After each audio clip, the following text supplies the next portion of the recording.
Ko'plarni qiynaydigan Tracker 2 avtomobili. Trackerimiz 14.000 kilometr yurgan, hali yangi. Mashinamizda bo'layotgan muammo.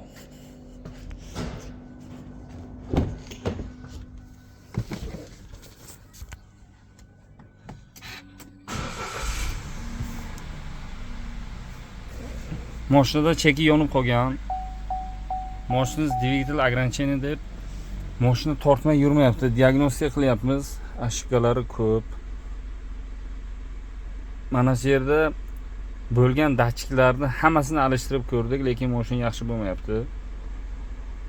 Hozir shu mashinani kamchiligini topib, nasib bo'lsa egasiga yurgizib beramiz. Mana olib qolgan Tracker avtomobilimizni kamchiligini topdik.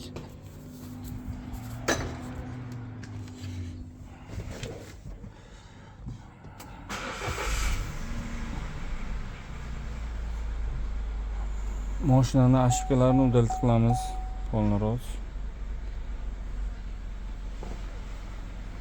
Cheki o'chdi. Hozir kapot ochilyapti. Mashinamiz ограничение dvigateli ham yo'qoldi. Mashina tortishi, yurishi zo'r bo'ldi.